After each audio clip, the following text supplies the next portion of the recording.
Irmãos, nós estamos estudando um pouquinho sobre seitas, heresias e outras religiões. Nós terminamos na semana passada sobre o espiritismo kardecista e vimos que a Bíblia, na verdade, enfatiza a ressurreição ao invés da reencarnação e, portanto, as doutrinas espíritas, elas não têm coerência com a revelação das Sagradas Escrituras. Ok?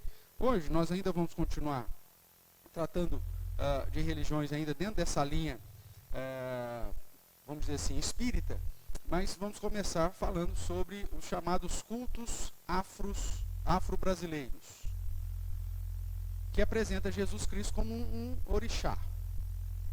Né? Você saberia me dizer quais são as religiões que fazem parte desse grupo chamado de cultos afro-ameríndios brasileiros?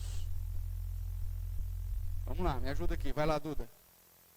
Candomblé, quem mais? Umbanda. Mais algum? Vocês nunca ouviram falar de macumba, gente? Põe Jesus na história. Todo mundo quer Jesus do lado deles, mesmo que seja do jeito errado. Mas que é a quimbanda, né? Nós vamos, basicamente, essas três ramificações. Candomblé, Umbanda e quimbanda ou macumba. Quimbanda e macumba usam de sinônimos. Pastor, tem diferenças, negócios? Quais são? O que eles pregam? O que eles ensinam? O que a Bíblia diz a respeito? Como que nós devemos evangelizá-los, se o plano a estratégia da evangelização é pregar o evangelho a toda criatura? Tem gente que tem certo preconceito com os adeptos aos chamados cultos afro-brasileiros. Quem já foi para a Bahia aqui? Levanta a mão. Todo mundo, sócio da CVC. Isso aí, maravilha. Chegou lá na Bahia, você viu uma baiana lá, não viu? Toda caracterizada, né? Aquele pantão, tal, vestidão branco, um monte de colar, de miçanga. Assim? Você acha que ela faz parte de qual grupo afro-brasileiro? A baiana, típica lá, que você viu lá, que você comeu uma acarajé dela, inclusive. E que você pediu quente e saiu cuspindo que nem um dragão. Você acha que é quimbanda, umbanda ou candomblé? O que é, Ailton? Nem sabe, era tudo a mesma coisa? Não, é como se falar presbiteriano, batista, metodista. Tá? A base está ali, mas tem diferenças. Tem diferenças. Nós vamos ver quais são. O Ailton estava falando alguma coisa? Orixá. Então, orixá é o que eles têm em comum. Aí nós vamos ver o que é orixá. Tudo bem? Se aparecer, você já chegou a encontrar na rua aí um cara lá com um bobó africano, né, um chapéuzinho, um baita de um colarzão preto e vermelho na rua. O que você faz? Você sai correndo e você fala assim, viu, você já ouviu falar de Jesus Cristo? Você sabia que ele não é orixá, não? O que você faz com um cara desse? Vai ser, ai meu Deus do céu. Aí lembra até faz até sinal da cruz, né? Como que funciona? Irmãos, na verdade eles são pessoas que estão trazendo uma tradição, né, muito forte, nós vamos falar um pouco disso, mas que ao mesmo tempo não tem um conhecimento real do verdadeiro Jesus. Para ele, Jesus é um orixá. E nós vamos ver o que é esse orixá. Antes, só relembrando rapidamente, né, as características de uma seita ou de uma falsa religião, dentro da perspectiva bíblica. Obviamente, se você for falar com eles não vão se considerar seita ou falsa religião, mas dentro das características bíblicas primeiro, a palavra de Deus não é a regra de fé e prática para eles. Então, qualquer outra religião, heresia ou seita, que não considera a Bíblia como a única fonte de regra, de fé e de prática, ela pode ser enquadrada entre uma seita ou heresia e uma falsa religião. Jesus Cristo, ele não é o centro. E geralmente não é o único mediador entre Deus e os homens. No caso do Espiritismo, nós vemos que Jesus é só um espírito evoluído. E no caso aqui dos afro-brasileiros, vamos ver. A salvação não é pela graça de Deus, como é revelado nas Escrituras, mas é sempre pelo esforço, né, pelos méritos. A interpretação da liderança sobre ou novos escritos acaba assumindo mais autoridade do que a Bíblia. E eles não seguem um padrão coerente de interpretação bíblica quando usam a Bíblia, e geralmente usam textos isolados para fundamentarem as suas crenças. Ok? Abra sua Bíblia, por favor, lá em 1 Timóteo, capítulo 4.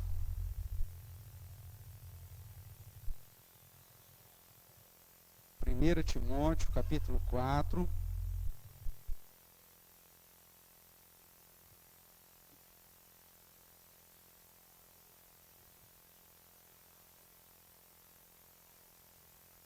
Se o Pedrão quiser participar, deixa à vontade, viu? 1 Timóteo, capítulo 4, versos de 1 a 6. Eu vou ler, os irmãos acompanham, diz assim, 1 Timóteo, capítulo 4, de 1 a 6. Ora, o Espírito afirma expressamente que nos últimos tempos, alguns apostatarão da fé, abandonarão a verdadeira fé, é isso que diz. E justamente abandonarão a verdadeira fé por obedecerem o quê? A espíritos enganadores e a ensinos de demônios. Pela hipocrisia dos que falam mentiras e que têm cauterizada a própria consciência, que proíbem o casamento, exigem a abstinência de alimentos que Deus criou para serem recebidos com ações de graças pelos fiéis, e por quantos conhecem plenamente o quê? A verdade. Pois tudo que Deus criou é bom, e recebido com ações de graças, nada é recusável, porque pela palavra de Deus e pela oração é santificado. Ok? Muitos apostatarão da fé porque seguem espíritos enganadores, ensinos de demônios, e não conhecem plenamente a verdade. Então essa é uma advertência séria que o apóstolo Paulo traz para os últimos tempos, e que demonstra, na verdade, a estratégia, irmão, de Satanás. Eu já disse para você, em algum momento, que segundo a revelação bíblica, a antiga serpente, o dragão, o Satanás, o diabo, ele tem uma estratégia de se fazer de anjo de luz, de ministro de justiça, para enganar a maioria das pessoas. Ok? E quando nós olhamos para o Apocalipse, nós vemos que Satanás ele vai usar 3 vertentes para te afastar de Deus. Ou para te perseguir, ou para trazer o falso ensino, ou para te seduzir. Né? Que é aquilo que nós estudamos quando fizemos o curso de Apocalipse, que Jesus adverte nas cartas às 7 igrejas, para que a gente permaneça firme, apesar da perseguição política, religiosa, apesar das falsas doutrinas e apesar de toda a liberalidade, a tolerância às práticas mundanas. E depois, com o decorrer do livro de Apocalipse, isso fica claro que é a ação do próprio diabo, às vezes dentro da igreja, para nos enganar, usando a figura da besta que emerge do mar, como essa estrutura governamental para perseguir a igreja, para gerar leis que confrontam a prática cristã, e até mesmo de um modo de morte, né? Sistemas como o sistema comunista, que é anticristão, que confronta a igreja e tudo mais. A segunda vertente seria a besta que emerge da terra, cuja figura principal é o anticristo, que vem através de ensinamentos errados. Ensinamentos que aparentemente são interessantes, mas que te conduz para longe de Deus. Então, as seitas, as heresias e as falsas religiões está dentro desse braço da besta que emerge da terra, ou seja, do anticristo. E eles vão operar muitas vezes segundo a eficácia de Satanás, com sinais, com prodígios e com poderes miraculosos. Para quê? Para enganar as pessoas e aprisionar as pessoas em tais práticas religiosas. Então, esse é o contexto que nós estamos inseridos aqui para estudar sobre os cultos afro-brasileiros. Nós não estamos falando de cultura. Eu vou chamar a sua atenção aqui no slide. Eu não estou falando nada da cultura afrodescendente ou dos quilombolas, da cultura, da tradição. Nós estamos falando de uma religião. A religião está contrária, né, a essa postura muitas vezes da tradição. Tanto é que tem pessoas que são descendentes, né, afrodescendentes, mantém muito da cultura afrodescendente, mas nem por isso tem que seguir determinada religião. Né? Houve um tempo em que houve uma militância nesse sentido. Você tem descendência afro, então você tem que ser um bandista. Você tem que ser do candomblé, porque isso está na nossa essência. Era assim que se anunciava, né? Para tentar atrair as pessoas pela tradição. Mas, na perspectiva bíblica, é essa vertente da besta que emerge da terra, que tenta trazer ensinamentos, e às vezes pautados até em sinais e prodígios, para tirar as pessoas do conhecimento ou do pleno conhecimento da verdade, uma vez que nós consideramos a Bíblia como a fonte da verdade. Tudo bem até aqui? Beleza. Nós vimos que, infelizmente, no nosso contexto, né, brasileiro, a nossa mídia, há muito tempo tem sido uma propagadora e difusora das crenças dos cultos afro-brasileiros. Justamente sobre essa ênfase multicultural e, inclusive, contra o preconceito. Para eles falar mal ou apresentar uma postura diferente a respeito dos cultos afro-brasileiros, você está sendo preconceituoso, porque você está falando contra uma cultura. E esse é o grande engano na discussão da mídia. Cultura é uma coisa. Religião pode até fazer parte ou tocar em alguns elementos da cultura, mas é algo distinto. Se fosse assim, todo árabe tinha que ser muçulmano. Todo português tinha que ser devoto de Fátima. Todo indígena teria que adorar Tupã. E por aí vai. Veja, eu tenho a minha cultura, eu tenho a minha influência étnica, mas não necessariamente isso tem que determinar a minha religião. Ok? O que vai determinar a minha religião é justamente o conhecimento que eu vou ter das escrituras e por aí vai. Mas a mídia, em especial no Brasil, ela tem propagado essa ideia de que cultura e religião são a mesma coisa. Então é aquela ideia, você é afrodescendente, e se você vai para uma igreja protestante é coisa de gringo, é coisa de branco, é coisa de americano, é coisa de inglês. Você vai para o presbiterianismo, é coisa de escocês. E aí, então, tenta fazer essa divisão, que na verdade não é nada justo, e acaba demonstrando uma inclinação de fato da mídia e daqueles que estão ali produzindo esse material para, de certa forma, ludibriar a cabeça, né? Certamente você já viu filmes, novelas, programa de TV, literatura e teses, inclusive no âmbito acadêmico, funcionam para divulgar as crenças da religião de matriz afro-ameríndios, e aqui eu ponho esse sincretismo, né, que veio tanto dos escravos quanto dos índios, sob inclusive uma tutela de lei federal. A lei 10.639/2003, você sabe muito bem, /2003, você sabe quem estava no governo, né? E da lei 11.645/2008, você também sabe quem estava no governo.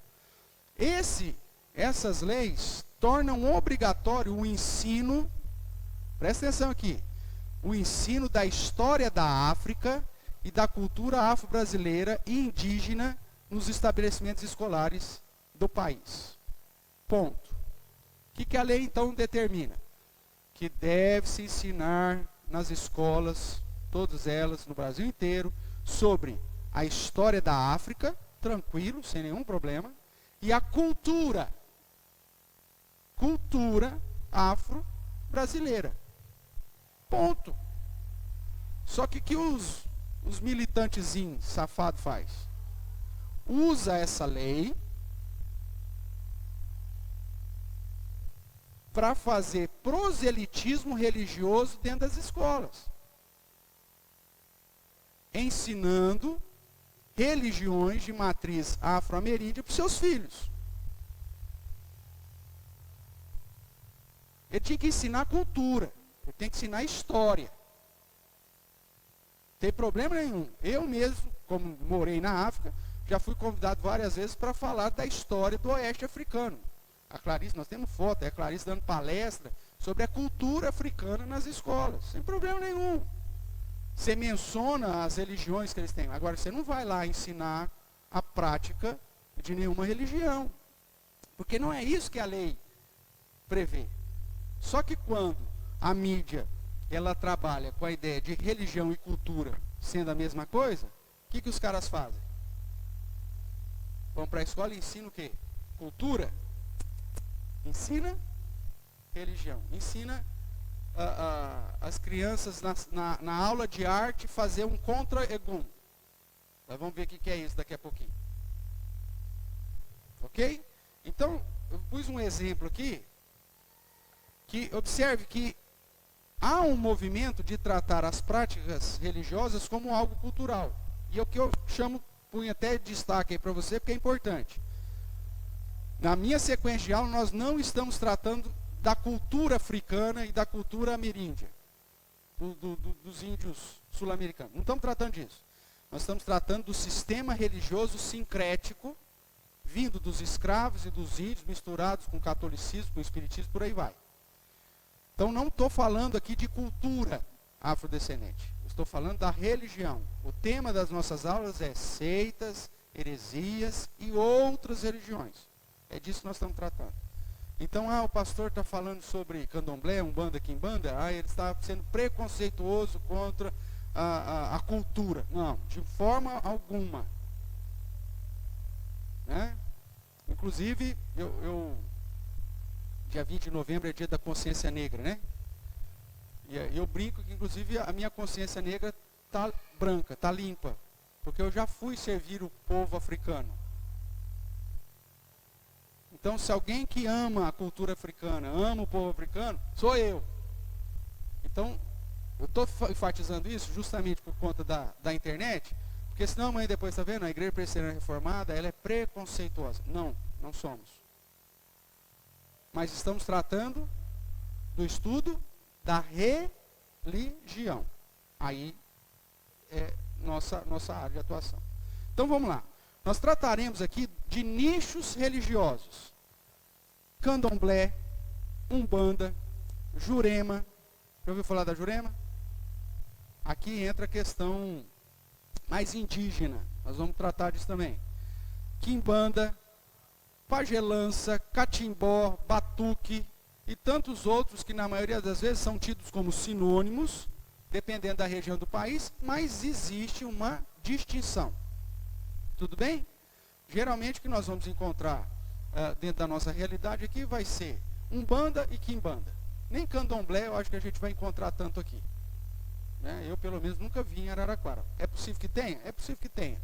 Mas eu acredito que mais Quimbanda ou Umbanda. Tudo bem até aqui? Tranquilo? Então vamos lá. O que são então os cultos afro-brasileiros? São expressões religiosas, irmãos, resultado de um sincretismo. O que é sincretismo? A mistura, né? O milagre, a mistura de crenças, de práticas que formam uma nova religião. Então, os cultos afro-brasileiros fazem parte desse sincretismo religioso do Brasil, decorrente da interação mística entre os indígenas que tratam da pagelância. Então você tem aqui a pagelância, não vamos focar muito isso, que é visto, por exemplo, em muitas pessoas que se dizem católicas, quando faz a benzeção. Você já foi benzer na vida, né? Pelo menos alguma vez você já foi benzer na vida. Ah, tô com a espinhela caída, tô com mal de simioto. Aí você procura lá uma mulher lá que vai lá com um raminho, não sei do que lá, e e de repente você, olha rapaz, ficou bom esse negócio, hein? A criança magrela, não crê, já tomou vermelho, biotônico, fontouro, tomar de golada e não vai, é mal de simioto. Leva lá na dona Joana vai, pega uma farinha especial lá, e passa nas costas desse moleque, começa a sair bicho das costas do moleque. Já viram isso? Isso vem da pagelância, sincretismo religioso. Aí você pergunta, qual que é a religião do senhor, dona Joana? Não, eu sou católica, tem até uma santa lá, né? Um altarzinho lá na casa dela. Isso é sincretismo religioso. Tudo bem? Além da pagelância, né, que é vindo dos indígenas, você tem então o candomblé, que vem da matriz africana e afrodescendente. E aí você tem mistura do catolicismo, mesmo porque houve um período que a religião oficial do Brasil era o catolicismo. Então, para os negros e indígenas terem um certo acesso à sociedade, eles tinham que se dizer católicos. E aí, o que eles faziam? Traziam elementos do catolicismo para dentro das suas religiões matrizes, para dentro do catolicismo. E aí vice-versa. A bruxaria europeia, né, baseada em São Cipriano, não sei se você já ouviu falar sobre as doutrinas de São Cipriano, que é bruxaria mesmo, né?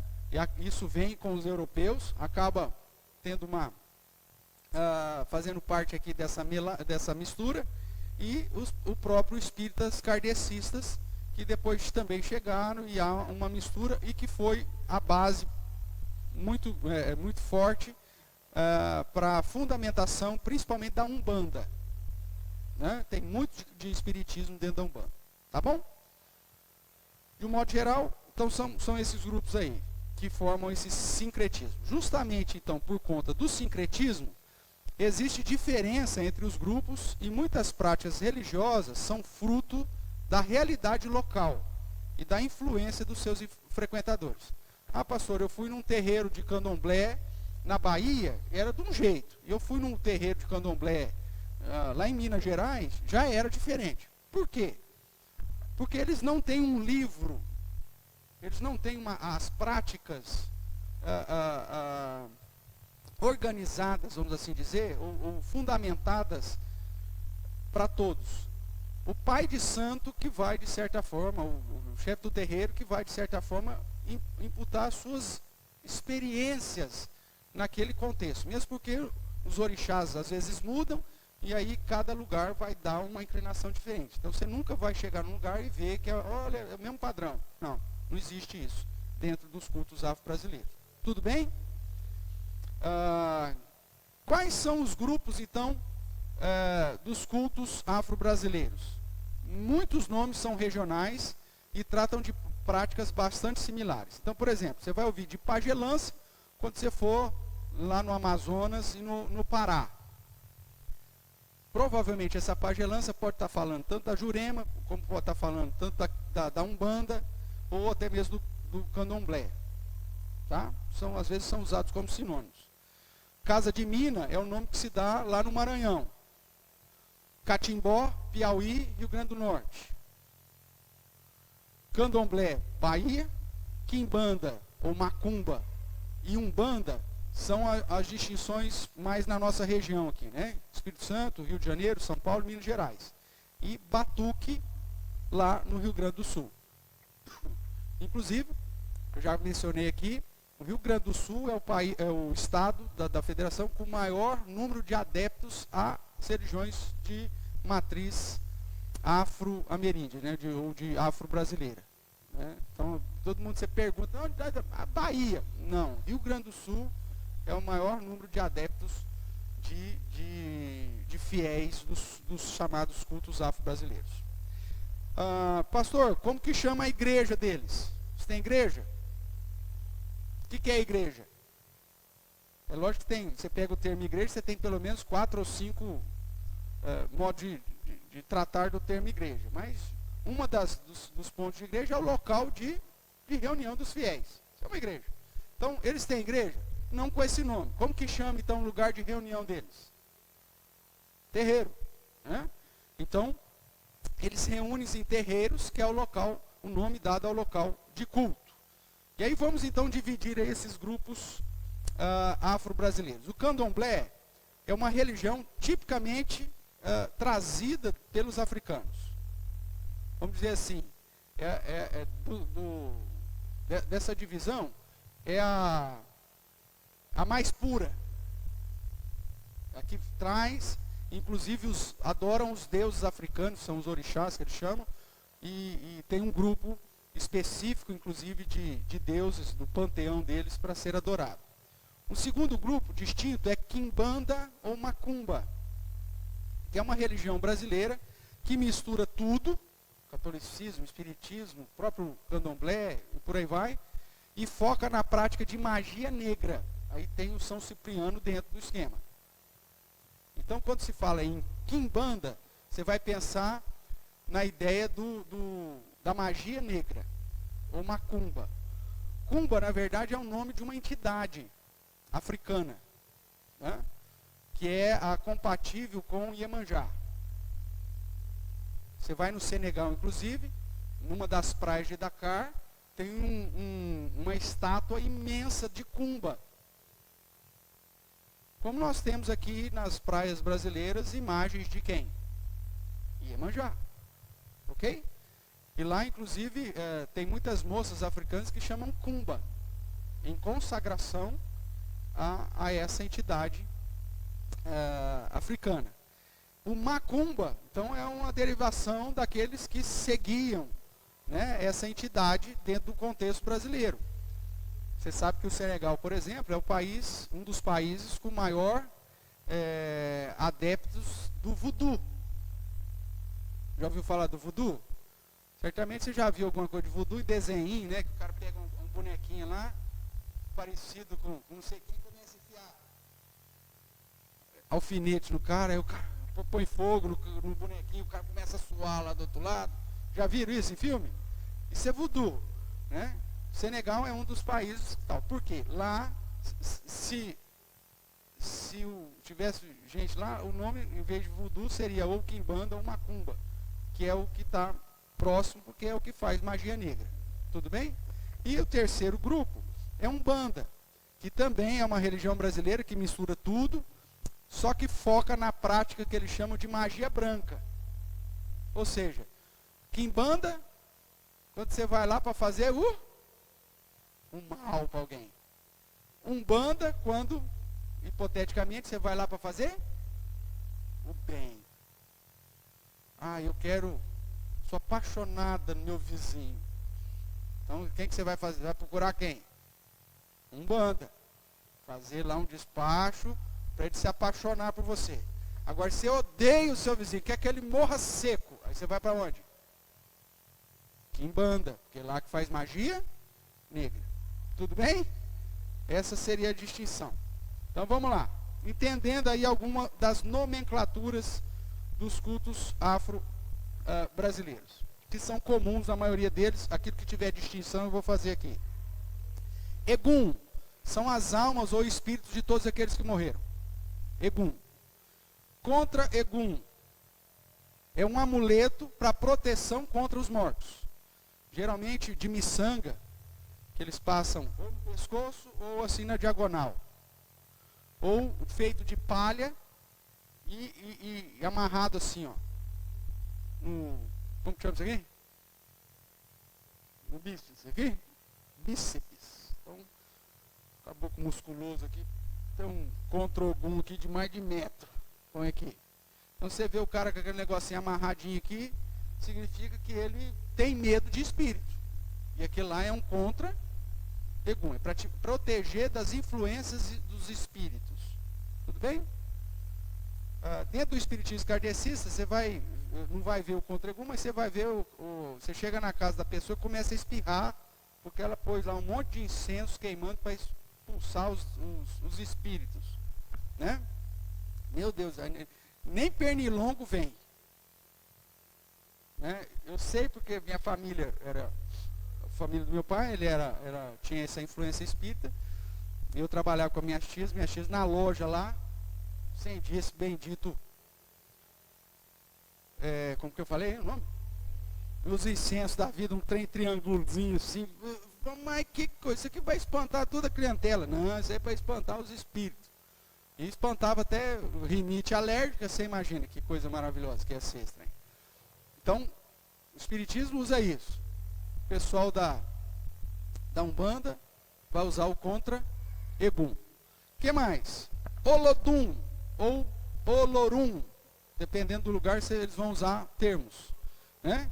Que é a entidade superior, o Deus superior que eles adoram, né? Tem tanto crente que, ai pastor, quero descer o pelourinho ao som do Olodum. Veja o sincretismo, né? Pastor, por que nós não põe aqui uns tambor do Olodum na igreja? Tão bom, aí os meninos levantam o tambor, bate, né? Fica tão animado. Porque é um instrumento e um estilo de música feito para adorar quem? O Senhor? Não, feito para adorar o Olorum, ou Olodum. Tudo bem? Orixás, ou santo, né? Geralmente fala, quem que é o seu santo? Quem que é o seu orixá? É a mesma ideia, é uma divindade intermediária, né? Abaixo aí de Olorum, que são chamados guias na Umbanda. Na Umbanda você tem de 9 a 16 e pode chegar até 72 orixás no candomblé, né? Aí que mais? Aí você tem a figura do Babalorixá. O Babalorixá, ou Babalaô, ou Ialorixá, é o líder do candomblé. Pode ser homem ou mulher. Na Umbanda, em vez de Babalorixá, é chamado de pai de santo ou mãe de santo, ou pai e mãe de terreiro. Tudo bem? Então, você chega lá no centro de Umbanda, lá você vai falar assim, eu quero falar com o pai de santo. Se você for num terreiro de candomblé, você vai falar, eu quero falar com o Babalorixá. Você vem na igreja presbiteriana, você vai falar com o pastor. Tá? É o líder. Só para você entender aí como que funciona. Tá bom? Que mais? Yorubá ou Kibundu. É o cântico para adoração. Geralmente cânticos repetitivos. Inclusive tem muita influência em cânticos de ninar, irmãos. Como é tudo junto, misturado, tem muitos cantigas de ninar, que a gente vai recebendo aí, vai aprendendo, né? Que na verdade é a entonação de cânticos do candomblé. Por que nós recebemos essa influência? Porque quem cuidava dos filhos brancos? Quem que cuidava lá na casa grande? Quem que ficava cuidando do bebê? Quem que era a mãe de leite? As escravas.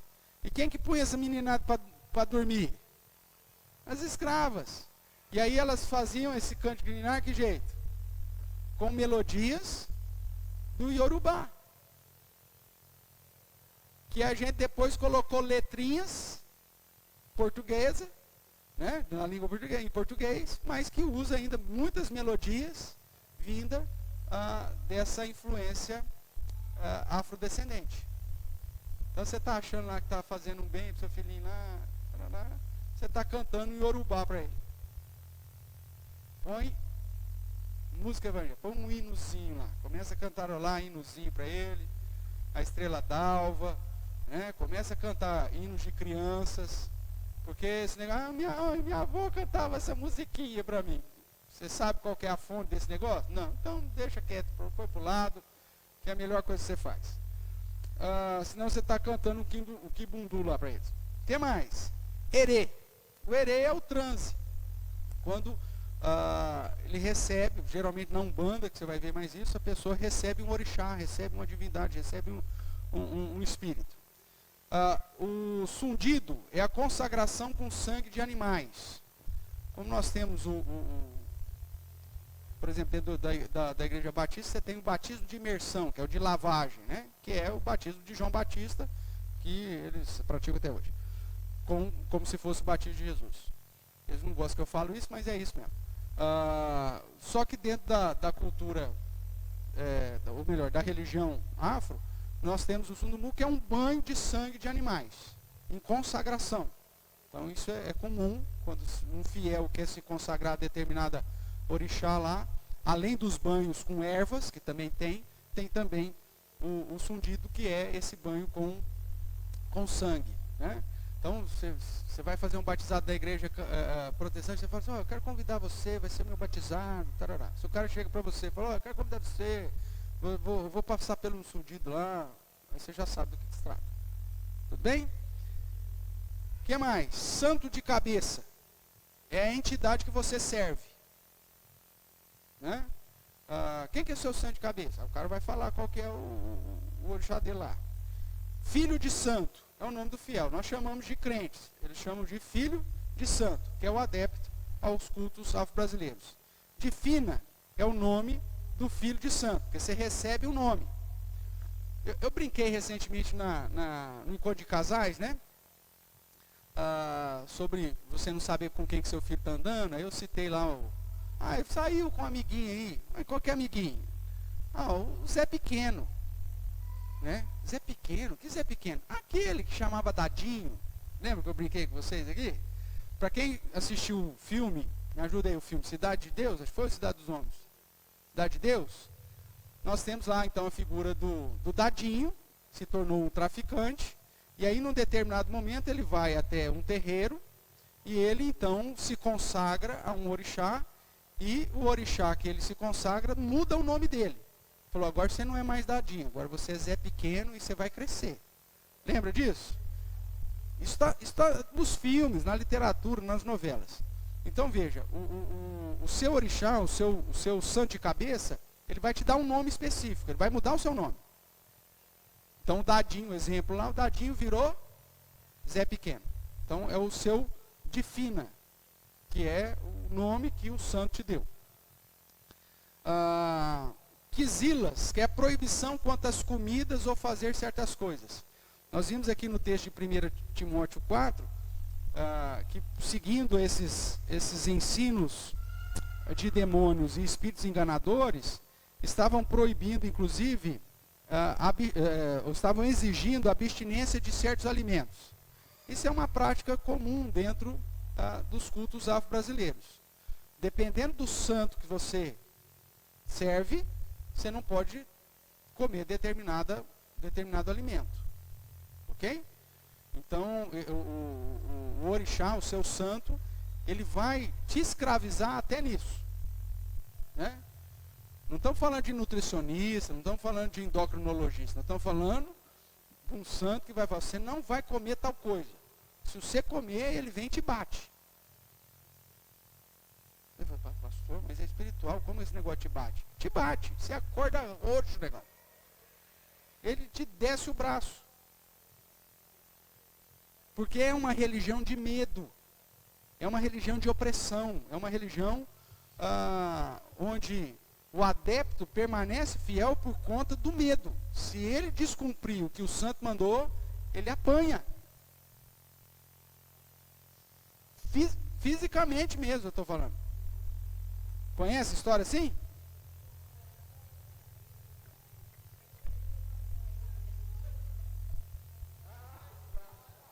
Pode ser, vai saber. Então, a quinzilas são as proibições. O que mais? Ebô, oibó ou padê, que é as oferendas aos orixás no candomblé. Na Umbanda, isso é chamado de despacho. A gente ouve mais essa questão da Umbanda, né? Nossa, tem um despacho ali na esquina. Né? Inclusive tem um desses adeptos aí, um desses filhos de santo, que vem fazer despacho aqui na rua aqui. Né? Então fica pondo vela vermelha na casa dos vizinhos aqui. Nós estamos aí com um filho de santo aí fazendo umas badernas aí. Então, você chega aí, pastor, tem um monte de vela vermelha, lá tem uma galinha preta, tem, sei lá, o que é isso? Nós chamamos de despacho. Se fosse do candomblé, é o padê, tá bom? Macumba é tanto aquilo que eu já mencionei, essa influência de Kumba que vem, né, da África, mas também é um instrumento musical, ou refere-se à própria quimbanda. Então o termo macumba, ele é sinônimo da quimbanda, que é a magia negra, ou simplesmente uma macumba. Vamos tocar uma macumba? Então está falando do instrumento musical. Vamos fazer uma macumba? Aí aponta para a magia negra. Tudo bem? O axé. Tem crente que gosta, vai para a Bahia, vamos lá para o axé. Maravilha. O que é o axé? O axé é a força mágica dentro do culto africano. Então, o Namastê, dentro do hinduísmo, não tem isso? Namastê, ou seja, o Deus que está em mim, saúda o Deus que está em você. No culto africano, o Namastê é o axé. Axé. Vamos fazer aqui uma comparação bem tosca. Para nós é o Deus te abençoe. Ok? Para o judeu, o shalom. Mas a ideia do axé só que quando o judeu fala shalom, é a paz de Yahvé sobre você. Quando nós falamos Deus te abençoe, olha, o Senhor Todo-Poderoso que te abençoe. Quando eu falo axé, eu estou dizendo, olha, o Olorum derrame força mágica sobre a sua vida. Tá? Então é uma expressão que não cabe dentro de uma realidade cultural, cabe dentro de uma realidade religiosa. Vamos lá, caminhando aqui. Quem são os orixás? Nós já falamos, são divindades intermediárias entre o Olodum, o Olorum, que é o Deus superior, e os homens. São deuses aí intermediários. Na África, pra você ter uma ideia, tem cerca de 600 orixás. Né? Kumba é um deles, como eu já citei. No candomblé, você tem de 16 a 72, dependendo do terreiro. São as manifestações desses espíritos lá. Então você pode ter de 16 até 72. Já na Umbanda, que é o nosso candomblé brasileiro, vamos dizer assim, já com influências católicas, espíritas e tudo mais, são cerca de 9 orixás. Tudo bem? E além desses orixás, você tem também os servos do orixás. Vamos ver? Vamos lá. Os principais: Exu, Ogum, Oxóssi, Oxaim, Xangô, Inhansã, Oxum, Oxumoré, Oxalá, Iemanjá, Baruque, Obaloauê, Omulu. Esses são orixás. Aí você tem os orixás auxiliadores, que é o que talvez você já ouviu mais falar. Pombagira, Exu Nacarrua, Zé Pilintra, aí você tem Maria Padilha, Sete Cruzilhada, Rosa Caveira, por aí vai. Tudo bem? Então, muitas vezes nós já ouvimos falar desses orixás auxiliares, que serve a esse santo maior aí. Ok? Às vezes isso até entra dentro do linguajar nosso, né? Ixi, fulano está com a pomba gira hoje. Meu Deus do céu. Você viu a roupa que ela veio na igreja? Meu Deus do céu. Né? Mas isso é uma conversa dentro do contexto culto afro-brasileiro. Talvez você já usou essa seguinte expressão: ai, pastor, o senhor vai me desculpar, mas o meu santo não bica com o dele. Aí, você tem santo agora? Você é filho de santo? Você tem algum orixá sobre a sua vida? Mas geralmente a gente fala, não bicou o santo. Isso aí é uma influência que vem da cultura do candomblé ou da Umbanda. E qual que é a relação desses orixás com o catolicismo, por exemplo? Então vamos lá. Exu é a figura do diabo no catolicismo. Ogum é São Jorge. Aí você fala, mas São Jorge é um santo católico? Também é. O Oxóssi é São Sebastião. O Ossain é o São Benedito. O Xangô é o São Jerônimo. Iansã é Santa Bárbara. Oxum é a Senhora das Candeias. Oxumaré é São Bartolomeu. Omolum, São Lázaro. Oxalá, quem que é? Jesus. Então eles consideram Jesus como um orixá. Como Deus Supremo encarnado? Não. Como um espírito intermediário. Ok? E que no catolicismo é Jesus. Iemanjá, a Senhora Aparecida. E por aí vai.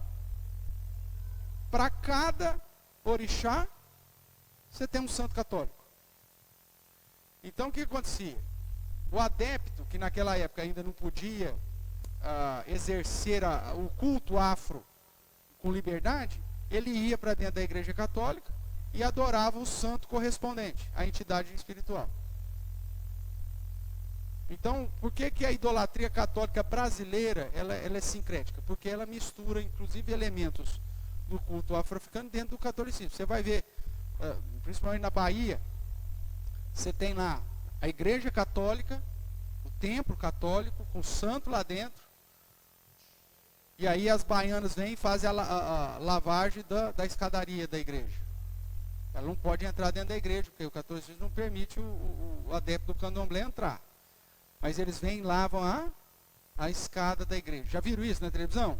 É noticiado, inclusive, na Globo. Né? A Globo é uma emissora que acaba sendo propagadora desses cultos afro-brasileiros, de toda a influência da religião afro-brasileira para a cultura brasileira.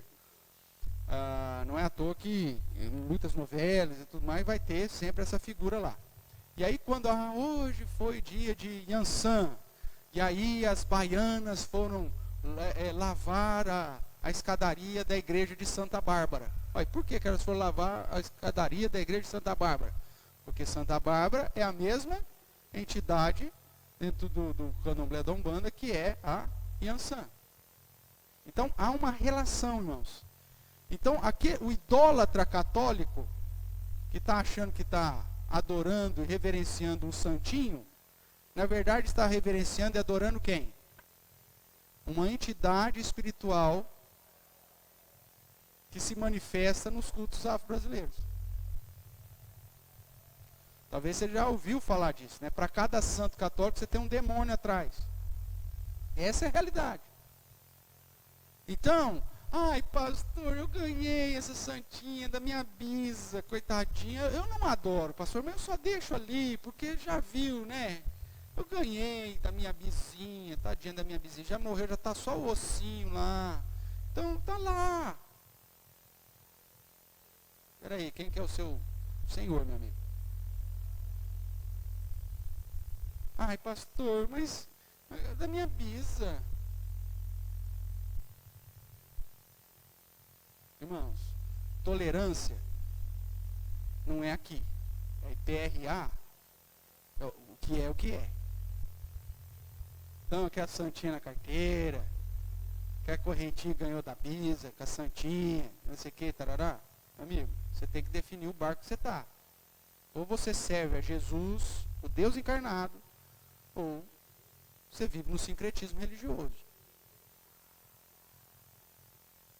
Pastor, o que eu faço então com a santinha? O que você faz com a xícara que quebra? Pedaço de louça quebrado, o que você faz? Mesmo que era a xícara da tataravó, se a xícara quebrou, o que você faz? Vai fazer o quê? Quebrou, joga fora. É um pedaço de louça. É a mesma coisa. Agora, o seu coração estiver apegado àquele negócio, você pode até desfazer, mas se o seu coração continuar apegado àquele negócio, você vai continuar idólatra daquilo. Então é melhor que você deixe lá mesmo, porque se você não conseguir tirar primeiro do coração, é melhor que deixe lá. Tudo bem? Isso é influência das religiões afro-brasileiras. Agora, no que creem eles? Vamos entrar na parte, então, nós já vimos aqui, desde o começo já deixei claro que são espíritos enganadores e ensino de demônios. É assim que a Bíblia nos mostra. Tá? Mas no que creem, então, os adeptos dos cultos afro-brasileiros? Primeiro, sobre a salvação e vida após a morte. Nesse ponto, eles se distanciam razoavelmente dos espíritas kardecistas. No candomblé, eu vou fazer essa distinção, eu não vou tratar da quimbanda, viu, irmãos? Porque a quimbanda é umbanda, a única diferença é que a quimbanda é magia negra, umbanda, magia branca. Tá? Um faz o mal, outro faz o bem. Ponto. Mas os orixás são, basicamente, os mesmos. Tá bom? Então, no candomblé, sobre salvação e vida após a morte, eles não trazem nenhuma esperança. A vida é aqui agora. Morreu, ou você vai virar um egum, não tem salvação, não tem absolutamente nada. A vida é aqui agora. Que é justamente a perspectiva africana mesmo. Cada dia é o seu dia, eu vou viver cada dia, porque minha mãe morreu, acabou, virei pó e pronto, acabou. Não tem nada. Na Umbanda, ele já ensina a reencarnação. Aí já é influência dos espíritas kardecistas. Ok? E nós? Como nós sabemos, a Bíblia já refuta a reencarnação. Hebreus 9, 27, está destinado ao homem morrer uma única vez, depois disso vem o juízo. Né? Lucas 16, que trata, dá uma olhadinha lá, da situação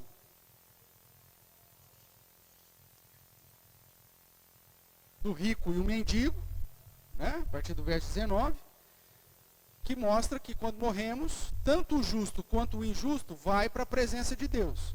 O justo já desfrutando dos seios de Abraão, que é dito aqui, é recebido no seio de Abraão, né? Ou na presença de Deus, enquanto que o injusto já fica num lugar reservado de castigo, aguardando o juízo final.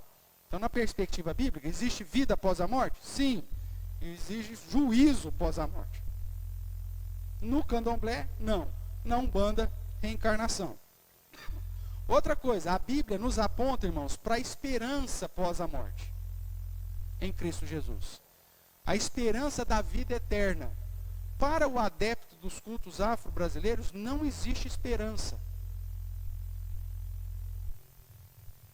É aqui agora. Ele não vai evoluir para ser um orixá.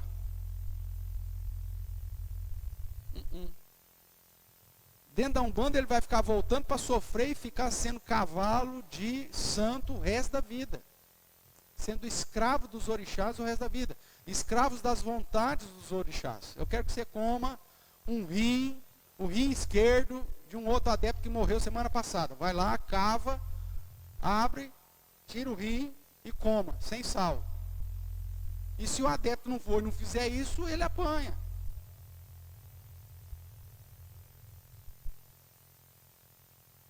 Eu particularmente evangelizei e discipulei um homem da quimbanda. Esse cara da quimbanda, eu punha a Bíblia na mão dele assim, ele não conseguia, ele começava a sair tanta lágrima, tanta água dos olhos. Eu falei, pastor, sai tanta luz dessa Bíblia que eu não consigo enxergar.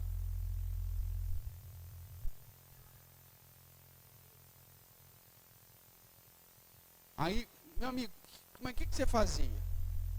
Eu falei, pastor, eu fiz todas as consagrações que o meu santo pedia. Inclusive, é determinado, ele já sabe, digamos aqui, morreu fulano, falou, semana que vem você vai na cova tal, aí Vicente Carvalho isso. Abre a cova tal, assim, assim, tarará, e eu quero que você coma um pedaço do fígado da entidade, do falecido. E eu falei, você fazia isso? Eu falei, fazia. E às vezes já estava uma semana lá, pastor. Ainda bem que aqui em Vicente Carvalho é mangue, então você não é enterrado, você é afogado. Porque ele abre ali, joga, dali a pouco inunda de água. Né? Então ele falou, ainda é melhor do que em Santos. Quando ele mandava fazer em Santos, é complicado. Aí comia. Aí ele me contou uma história que eu achei fantástica. Ele falou assim, mas você podia pegar vísceras humanas de qualquer túmulo? Ele falou, não. a que o santo indicava. Aí ele falou, inclusive, teve um dia que ele mandou eu ir para o cemitério, e aí tinha uma cova nova, que a terra estava mais fácil de tirar. E tinha uma lá já estava socada, estava mais difícil de abrir. E eu falei assim, eu não posso tirar dessa aqui que está mais fácil? E aí o santo disse, não, desse aí você não pode nem chegar, nem tocar. E aquele negócio me intrigou, ele falando para mim. Aí abri da cova do lado, comi o que ele mandou comer, tampei de novo, e aquele negócio ficou na minha cabeça. Mas por que eu não posso tocar? Eu tenho que tocar nisso. E eu fui lá no cemitério para saber quem que tinha sido enterrado ali. Era um crente.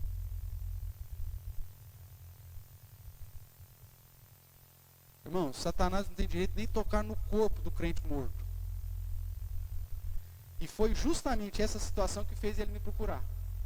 Mas por que o meu santo, que é tão poderoso, não pode tocar nem no corpo morto de um cara que foi crente?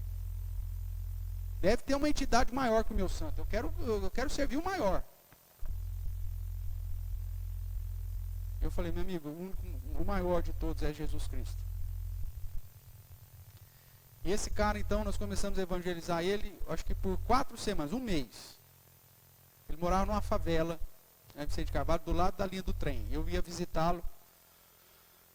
E eu cheguei lá um dia, ele estava quebrado.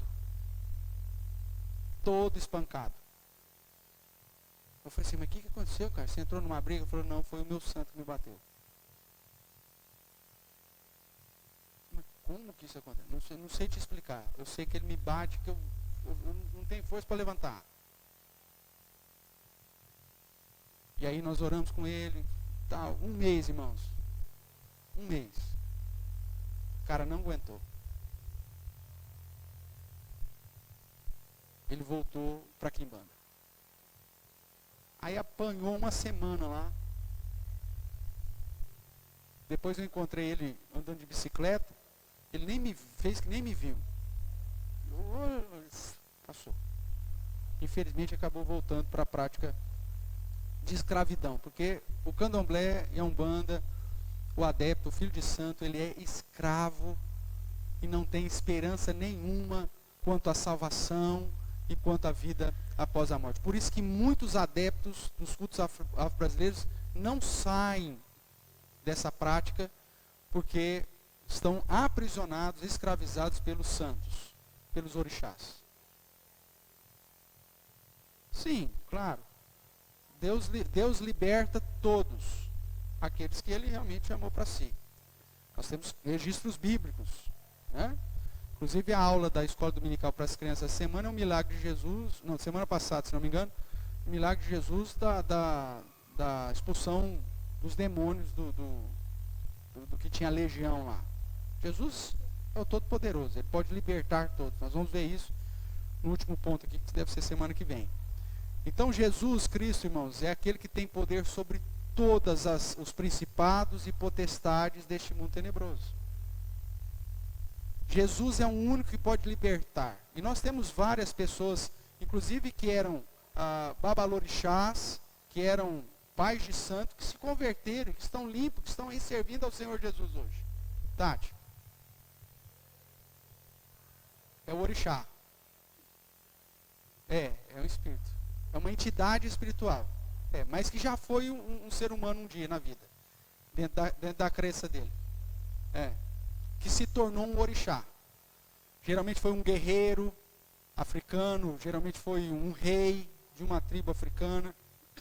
E aí ele vem cheio de... Tanto é que quando o cavalo recebe essas entidades, né, ele fala cheio de sotaque. Porque, hipoteticamente, é uma entidade que veio da África. Né? Veio importada da África. Então tem toda uma... Não sabe falar o português direito, fala meio crioulo, um português meio crioulo, assim, né? Mussum. Todos nós crescemos aí assistindo os Trapalhões. O Mussum, né? Kuma. Lembra do Kuma? Kuma é crioulo de Guiné, por exemplo. Todo crioulo com influência portuguesa, você vai ver. É o Kuma. Tal. Então, o que o Mussum? O Mussum, como, sei lá eu, o que ele era adepto, do que ele era, mas instrumento para propagar, inclusive, aquelas expressões do crioulo que ele fazia, não era da cultura crioulo, era do jeitão que os orixás falavam no terreiro. Lembra do filme lá que eu citei, do Zé Pequeno?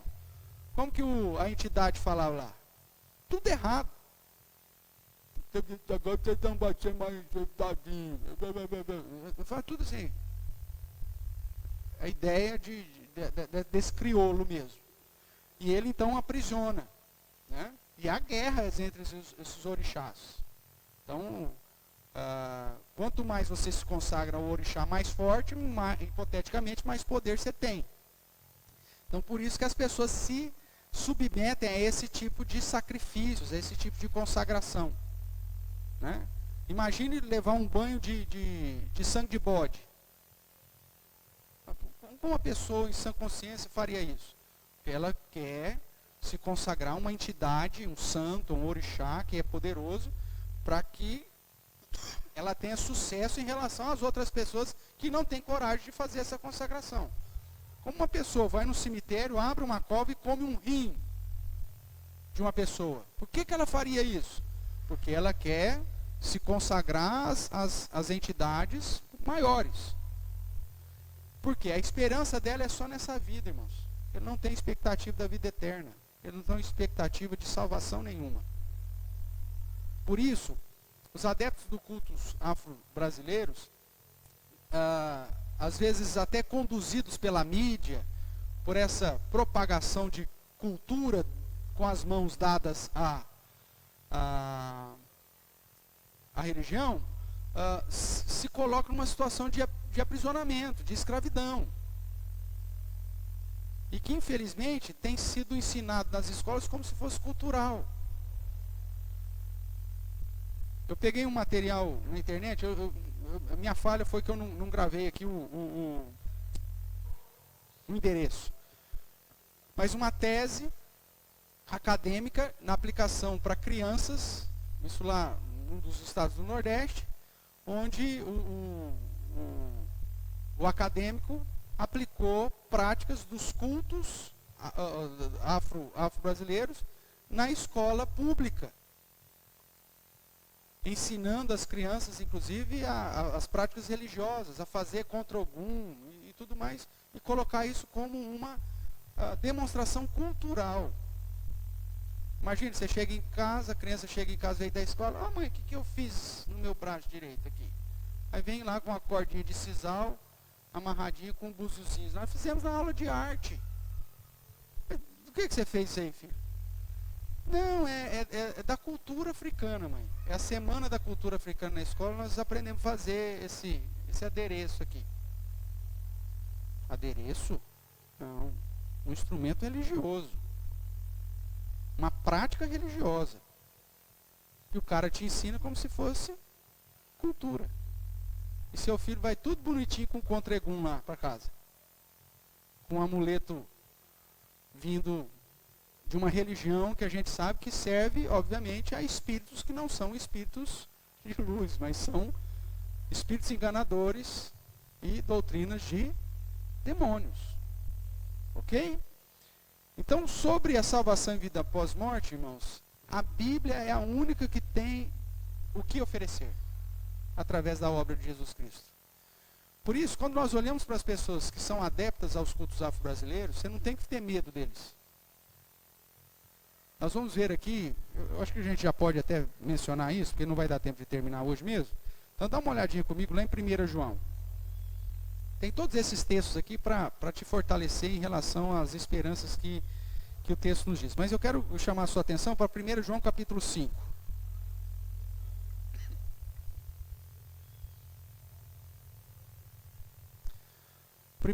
Primeira carta de João, capítulo 5, verso 18 e 19.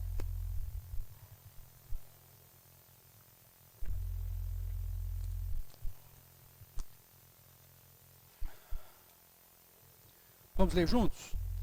Diz assim: sabemos que todo aquele que é nascido de Deus não vive em antes aquele que nasceu de Deus o guarda, e o maligno não lhe toca.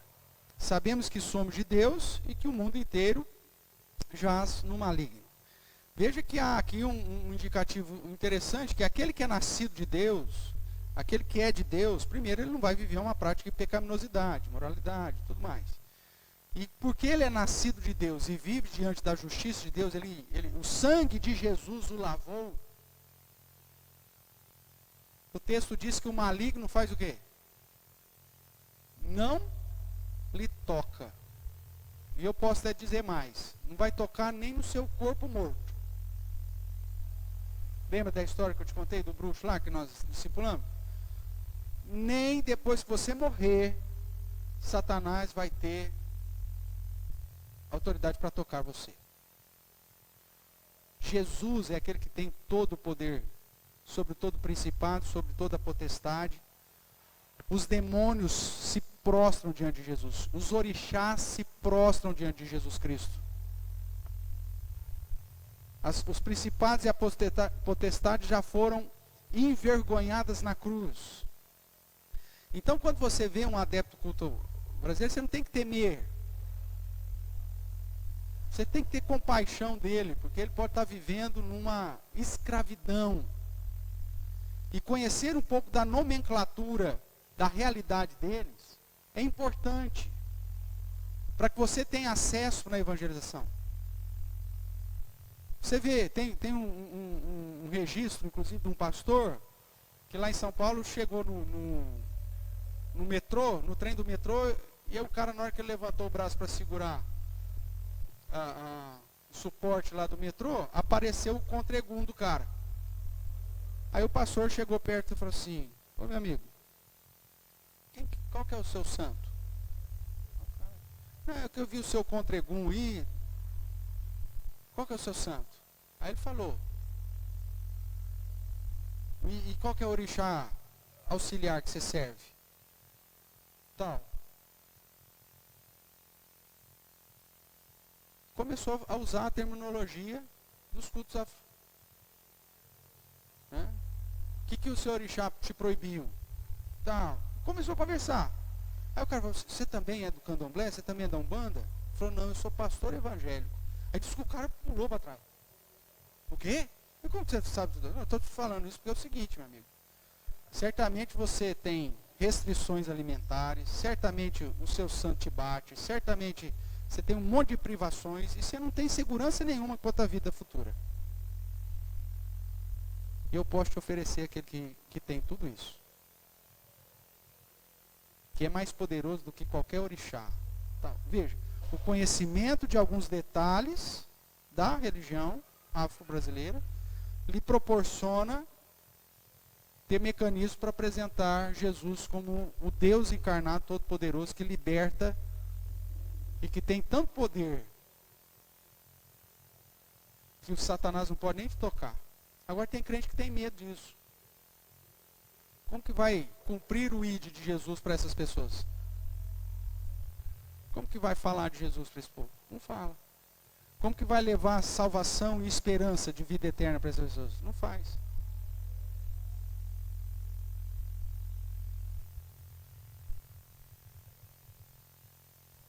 E aí que nós não estamos falando, irmãos, de expulsão de demônios. Não estamos falando de expulsão de demônios. Nós estamos falando de pregação do Evangelho. Porque a Bíblia nos ensina o seguinte: que o único meio para que as pessoas sejam salvas é através da obra de Jesus Cristo, quando elas creem no Evangelho de Jesus. Por que nós condenamos as igrejas neopentecostais como seitas? Porque, na verdade, elas invocam os orixás para que as pessoas se manifestem e eles possam expulsar. Agora, por que eles fazem isso? Para ter o marketing pessoal, vamos assim dizer. O pastor lá é poderoso, expulsou o demônio. Só que, biblicamente falando, isso é a pior coisa que você pode fazer para uma pessoa. Invocar um orixá para expulsar. A Bíblia diz que quando Satanás é expulso, se aquela casa não for preenchida com o Evangelho, o que vai acontecer? vai voltar e a situação dele vai voltar que jeito? 7 vezes pior. A pior coisa que você pode fazer para um adepto culto africano é invocar um orixá e expulsar ele da vida dele, se o cara não entender o evangelho e se a pessoa não se entregar a Jesus como seu único suficiente salvador. A casa vai ficar vazia, Satanás vai voltar e fazer a bagunça. A melhor coisa que você pode fazer para um adepto de cultos africanos é apresentar a ele o evangelho de Jesus. E se Deus abrir o seu coração, o seu entendimento, dando-lhe a fé salvadora, e aí sim Jesus virá e diz a Bíblia: conhecereis a verdade vos libertará. Agora o que a igreja neopentecostal faz? Culto de libertação. Mas Jesus não é mais suficiente para libertar as pessoas? Não, não é. Por que o culto de libertação é uma heresia terrível? Porque na verdade eles invocam e expulsam os demônios e vão mantendo a pessoa nessa escravidão, ao invés de apresentar o verdadeiro evangelho que já liberta definitivamente. Quantas vezes o endemoniado lá, que foi liberto por Jesus, teve que ser expulso, os demônios dele? Uma vez só.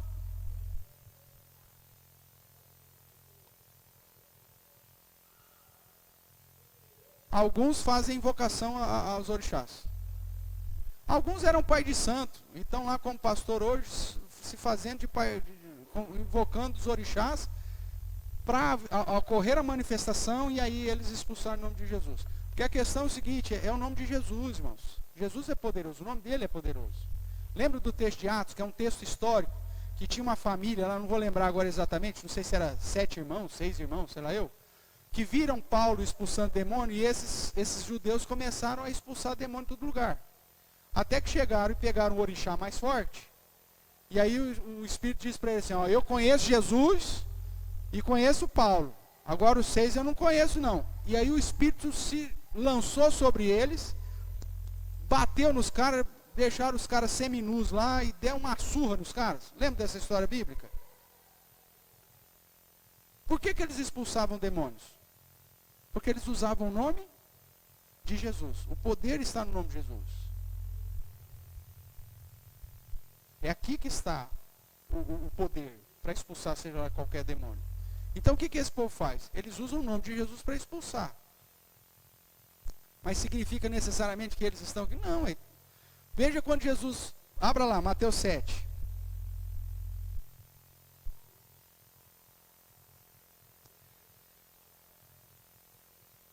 Se expulsar demônios fosse sinal de que eu sou crente, isso não aconteceria nem no Espiritismo, nem no próprio Candomblé, nem na própria Umbanda, nem nas igrejas neopentecostais. Mateus capítulo 7, verso 22, ou 21. Nem todo o que me diz, Senhor, Senhor, entrará no reino dos céus, mas aquele que faz o quê? Você achou aí? Mateus capítulo 7, verso 21. Nem todo o que me diz, Senhor, Senhor, entrará no reino do céu, mas aquele que faz a vontade de meu Pai, que está nos céus. Viver de acordo com a vontade do Senhor. Muitos naquele dia hão de dizer-me, Senhor, Senhor, porventura não temos nós profetizado em teu nome? E em teu nome fizemos o que mais? Não expelimos demônios? E em teu nome não fizemos muitos milagres? Então lhes direi explicitamente, eu nunca vos amei, eu nunca vos conheci. Apartai-vos de mim os que praticais a iniquidade. Expulsar demônio não é sinônimo de verdadeiro cristianismo. Porque você vai expulsar demônio é no nome de quem? De Jesus. O nome de Jesus tem poder. Não é porque você expulsa demônio que você tem comunhão com Deus necessariamente. Veja, ele usa justamente esse argumento. Mas Senhor, nós expulsamos demônios em teu nome. E Jesus fala, eu não te conheço. Porque você está praticando a iniquidade. Você não está fazendo a vontade do meu Pai. Então expulsar demônio não é sinônimo que a pessoa tem o Espírito Santo. Não é sinônimo que a pessoa é crente. Porque Jesus nem a reconhece. Então, que nesse marketing institucional pessoal, o pessoal fala, aquela igreja expulsa demônio. Então, o poder de Deus está lá. Não. Não está. Até dentro do próprio candomblé e na Umbanda você vai ver orixás expulsando orixás. Era o comum, inclusive, na época de Jesus. Por isso que os judeus achavam que Jesus expulsava os demônios pelo poder de Beelzebu, que era o Olorum da época. Ou o nome que se dava dentro da cultura judaica para o Exu, que era o diabo. Então, ó, Beelzebu, Jesus deve expulsar Beelzebu. E Jesus fala, ó, esse é o pecado imperdoável. Eu sou Deus encarnado. Você me colocar no mesmo patamar de Beelzebu, como servo de Beelzebu, você falar que a obra de Deus é feita por Satanás, aí está errado. Agora, não significa que alguém que expulse demônios é de fato de Cristo. Porque o próprio texto bíblico diz que Jesus não os conhece. Ó, Jesus não falou assim, não, vocês nunca profetizaram. Não, vocês nunca expulsaram demônio em meu nome. Vocês nunca fizeram milagres em meu nome. Não, Jesus não fala isso. Ele diz, olha, eu simplesmente não te conheço. Vocês de fato profetizaram em meu nome, vocês de fato expulsaram demônio em meu nome, fizeram milagres. Mas eu não vos conheço. Então nem todo mundo que expulsa demônio de fato expulsa porque tem comunhão com Jesus. Porque pode ser que muitos expulsam só no poder do nome de Jesus, mas que não tem nenhuma comunhão. Como você sabe? Observe a vida, ele faz a vontade de Deus, ele vive em prática de iniquidade. É essa a diferenciação. Tudo bem? Então, irmãos, você não precisa ter medo dos adeptos do candomblé, nem mesmo da quimbanda. Porque Jesus, aquele que te chamou e que lavou a sua vida no seu precioso sangue, é o Todo-Poderoso. Os demônios se prostram diante dele. Ele venceu na cruz do Calvário e envergonhou todos os principados e potestades. O diabo serve a Deus, no sentido de que a sua vontade só é realizada segundo a permissão de Deus. Então você não precisa ter medo. E o que você pode fazer, a melhor coisa que você pode fazer para com as pessoas que estão escravizadas por esses orixás, dentro de uma religião que não traz esperança, que não traz salvação, é apresentar claramente o Evangelho de Jesus Cristo. E conduzi-los a compreender o plano da salvação. Essa é a melhor coisa que você pode fazer por eles. Só que para ter acesso a esse coração, você tem que conhecer um pouquinho da religião deles. Saber talvez alguma nomenclatura, para que você possa, até mesmo quando ele chegar para você falar, ah, mas o meu orixá fez isso, o meu orixá fez aquilo. E cada um desses orixás tem uma característica, irmãos. Tem orixás que vão conduzir os seus adeptos às práticas de morte, de violência. Outros vão conduzir os seus santos, né, os seus filhos de santos, para o homossexualismo, para práticas promíscuas, para prostituição e para uma série de coisas. Aí você fala assim, não, mas isso é isso, irmãos. É só sei lá e ver. Inclusive existe, como é uma escravidão, existem manifestações culticas, onde a pessoa encarnada do seu orixá auxiliar pratica, tem práticas sexuais dentro dos terreiros. Isso não é preconceito nenhum. Isso é uma prática religiosa que é manifesta dentro dessas realidades de terreiros no Brasil inteiro. E as pessoas muitas vezes estão escravizadas a isso.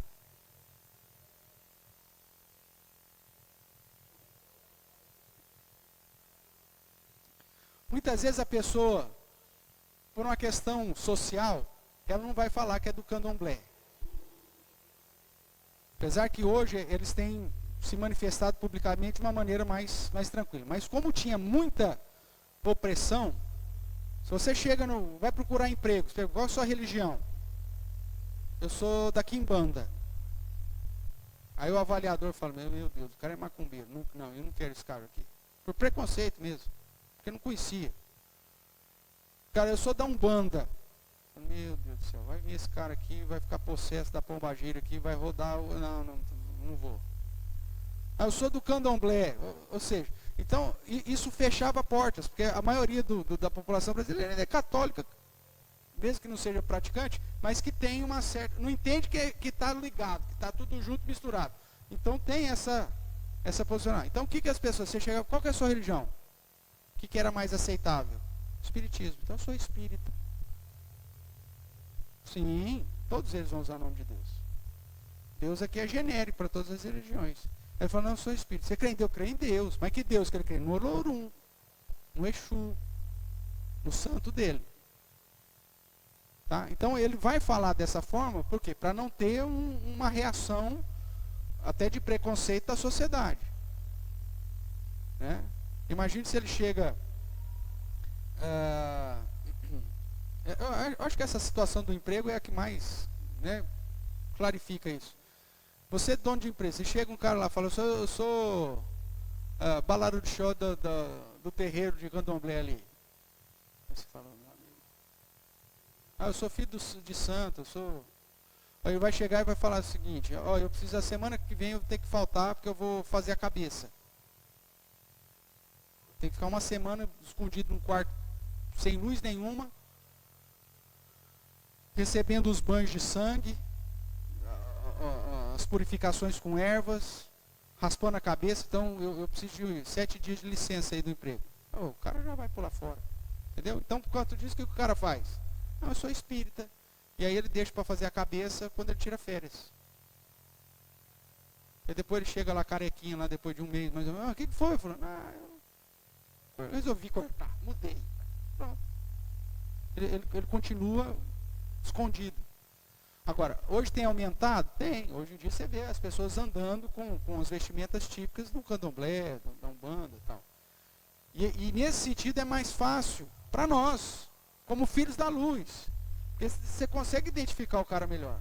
E aí você sabe que o cara é realmente um bandista, um cara do candomblé. Não tem problema nenhum.